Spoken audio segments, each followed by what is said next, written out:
This is it, folks. The Harley Benton Dynamic Amber. Whoa, what a cool guitar this is. Seriously, look at that. It's a mahogany body, maple neck. I think it's a blackwood fretboard. It's got these amazing medium jumbo frets, they say, perfectly leveled, perfectly polished, no sharp edges, nothing. The action on this guitar is incredibly low. Now this is allegedly a maple veneer top, but it could be a photo finish. I'm guessing it's actually photo finish. Looks like one anyway.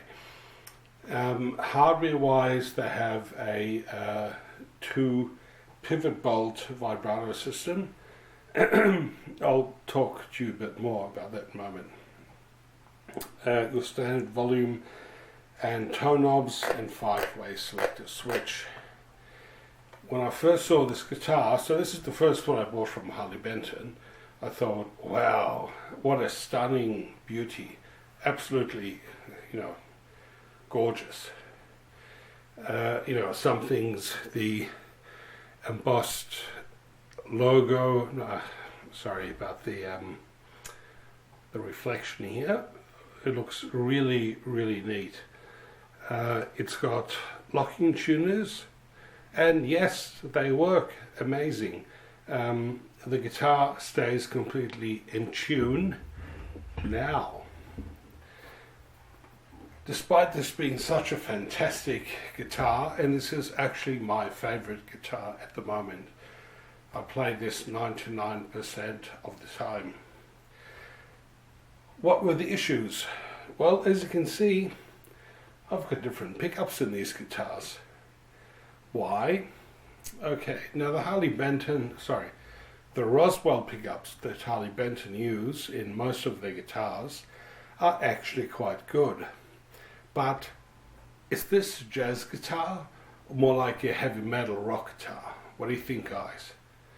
Well, the pickups were more like for vintagey, jazzy type, slightly muffled tones. Yes, the pickups sounded great, they were chunky, everything was there, the mid-range, but the treble was missing.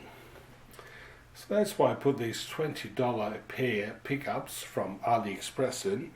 I've got these pickups in most of my guitars, and they give me an even spread in frequencies, and they just sound nice with plenty of treble. The other thing was, when you switch in between the pickups, so the 4th and 5th position, the original Roswell single coil pickup was way too bright. So you would have the sound adjusted to the more muffly humbuckers, and as soon as you switched, it sounded disgusting. So that's why the original pickups had to go. But for $30 odd, I got really, really nice pickups. Now, another really good thing I need to point out is the actual neck body joint here is nicely rounded to allow for easy access to the higher frets. One good thing is to increase sustain. Let me see if I can show that. That way. You may not see it. So the actual neck goes far deeper into the body of the guitar than, let's say, Stratwood. So you have more contact between body and neck, giving better sustain. So what issues do I have? Okay, Torman, listen very carefully. I mean it. Listen to this. Ooh, cuckoo. Let's see what the problem is.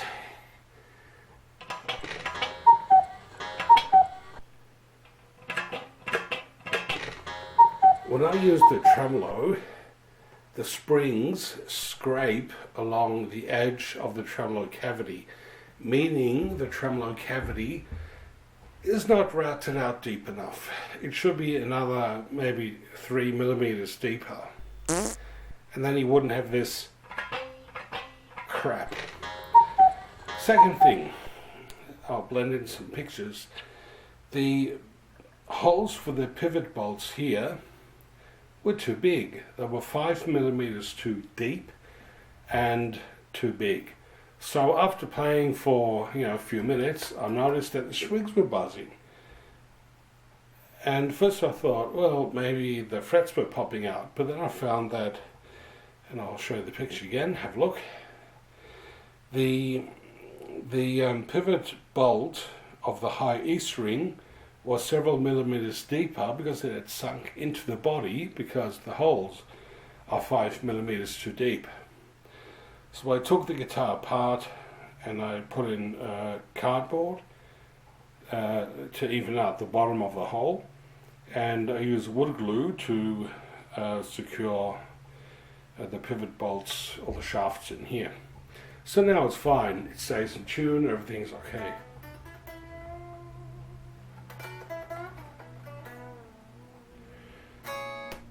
Other thing, the pots were horrible. The wiring was wrong.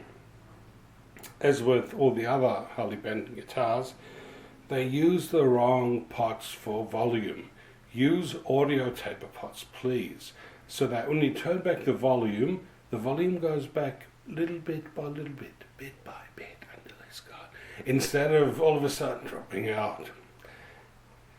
The other thing is the sound became very muffled when you turned them back. So I put in a treble bleed, new pots, and guess what? The 5-way selector switch is stuffed. Sometimes the middle pickup works, sometimes it doesn't. Now I've got to open it up again and put in a new switch. Excuse me, Torman, that shouldn't happen. Same with the pivot bolts here. Get your act together. Same with routing out the right sized vibrato cavity so that you don't get this effect when you play.